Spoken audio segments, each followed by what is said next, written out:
When it comes to Hedera, I have some great news. And what is that? It's regarding something called Mondelez. And for some people who may not know what Mondelez is, it's absolutely massive. You take a look at, for instance, their brands include something like Oreo. I mean, we all know that, right? And also on top of that, we take a look at even Cliff, like, the Cliff Bar. This is how massive Mondelez is.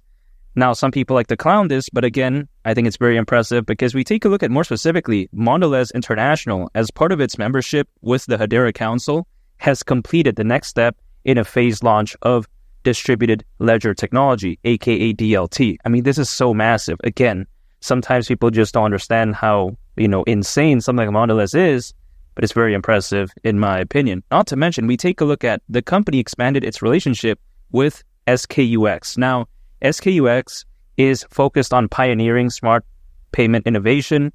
So yeah, you kind of get that. But even besides that, in the first phase, it bolstered its customer service program by introducing a digital payment option, which is, of course, very fantastic. The initiative integrated near real-time payment capabilities alongside traditional methods such as coupons, mailed paper checks, and vouchers. So if you think about it, Hedera is doing massive things. You take a look at its governing council, again, other than just something like Mondelez, for instance, it includes like giants. For instance, IBM, you take a look at Google, you take a look at Ubisoft, LG. I mean, it's just very impressive. So when people like to say that the governing council doesn't matter, I think it does matter because you take a look at stuff like this. For instance, if Mondelez wasn't a part of its governing council, they probably wouldn't have done this. Maybe, right? I'm just saying. So if you take a look at it, this could be so amazing when it comes to the future of Hedera. Sometimes people don't understand it, again, but I think it's very special. Not to mention, you take a look at Hedera's involvement with, Karate Combat. They're quite essentially a sponsor of that. And then every time there's like a, match, I would say, at least times I've seen it, I've seen like, Hedera in the mat. So it's pretty cool. So when people like to say that, Hedera has bad exposure, it's not really doing much. Well, maybe it's not a meme coin where it's updating like every 5 minutes, 10 minutes, or like, every day, for instance. But then it's actually doing real world things. You know what I mean? It's not doing caca nonsense, if that makes sense. When people like to say that, when it comes to Hedera, again, it's not flashy, it's not cool, it's not interesting. Well, maybe it's not the most, in those departments, but it doesn't really matter for me because the way I view it is that if I'm looking for something cool, flashy, and interesting, I'm going to look for a meme coin. HBAR, for instance, is not a meme coin, so it's different, in a way that I would evaluate it, if that makes sense. And with all this being said, you take a look at the trajectory in which Hedera is heading. It's heading in such a positive direction. So when people like to say that it's caca, I disagree. And I do believe that HBAR during this bull run could hypothetically go to the price of $3. And even though that's not financial advice, when I take a look at stuff like this, and when I consider the amazing fundamentals of Hedera, I don't see why not. Keep in mind, if HBAR were to go to the price of $3, considering its current circulating supply, at that point, market cap would be around $113 billion. It's not too bad. We've seen BNB reach over 100 billion, and come on, that's caca compared to this. Now, here's the thing. HBAR is actually the native cryptocurrency of the Hedera Hashgraph network. Now, when it comes to Hedera Hashgraph, the amazing thing about it is that it uses something called a DAG, which is a directed acyclic graph, and it doesn't utilize traditional blockchain technology. And I really like that because I think that moving forward, there's going to be better options other than just traditional blockchain technology. And Hedera, I think, is showcasing what that could be. You know what I mean? And not to mention, a DAG is usually a lot more scalable, typically has improved data storage. Also, on top of that, reduced energy consumption. So anyway, you take a look at it, it does have a lot of benefits. Like, for instance, per transaction on average, Hedera uses less energy than something like Solana. So that's amazing. A lot of the times people like to say that, Solana is very low in energy consumption, all this type of stuff. But you take a look at Hedera, pretty much defeats it. So when people like to say that, when it comes to HBAR, it has no future. Well, maybe the price action is kind of caca, I'll admit that, but it doesn't mean that it's bad. And the low price of something doesn't necessarily mean that it's doing bad, because you take a look at Hedera, they're doing massive things. So it doesn't mean, again, that it's bad. People oftentimes, again, like to associate, low prices, that means it's doing bad. But it works a little bit different in the world of cryptocurrencies. Not to mention, you take a look at how this is somewhat a blessing in disguise, in a sense, because the lower something is, the more room it has to grow theoretically, and also on top of that, I can accumulate more at a lower price. So why not? A lot of people don't like low prices, but I actually don't mind it, Now, I'm not saying that I want HBAR this low forever, but again, for the next couple of months, wouldn't bother me at all. I mean, who cares, to be honest?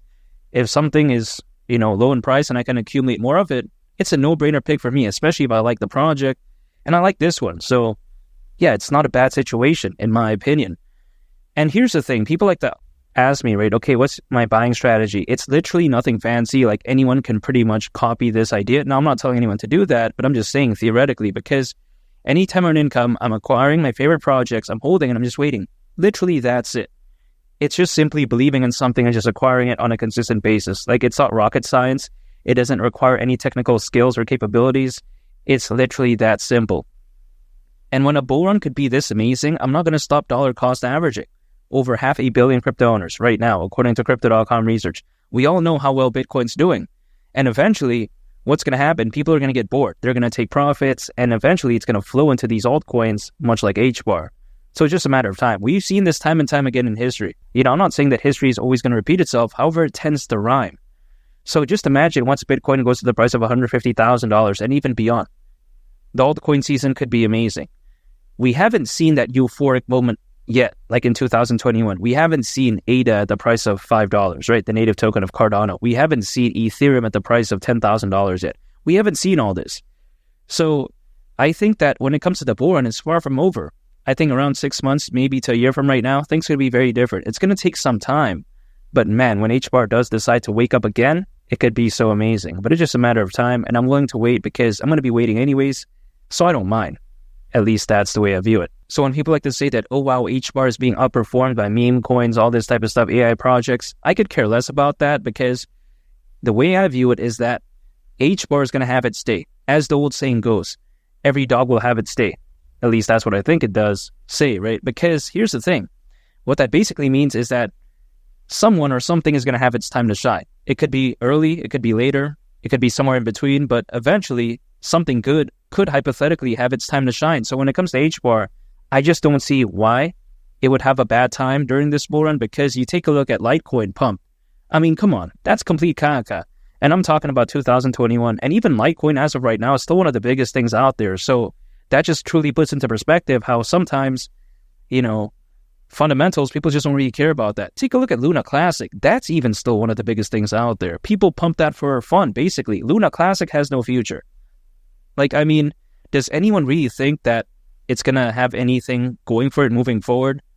I mean, come on, man. You know what I mean? That's kind of crazy to think about. So anyway, you take a look at it, if all those projects did okay in a sense, they had a good recovery, or in some cases they had a pump, whatever the case may be, HBAR can't go to the price of $3. Keep in mind, that right there is actually around a 58x from here, so it's not bad. Some people, they're looking for a 1000x, but to me, I'm not looking for that. If my portfolio does anything over a 10x, that's already very amazing in my opinion, hypothetically, because anything over a 10x, I think is a big bonus. So if, let's say, something hypothetically has the ability to, let's say, do over a 50x, man, that right there is party time right there. That's time to go to Sizzler, time to go to Applebee's, time to tip the waiter, theoretically, 69% or something like that. Who knows? No more 10%, 15%, 20%. Who cares about that, It's time to partay, as they say. Now, that's just hypothetical, but it's just time to celebrate because, again, HBAR at the price of $3, that wouldn't surprise me whatsoever. Especially you take a look at the Bitcoin ETF, the Ethereum ETF, things could be massive during this bull run. But it's just a game of patience.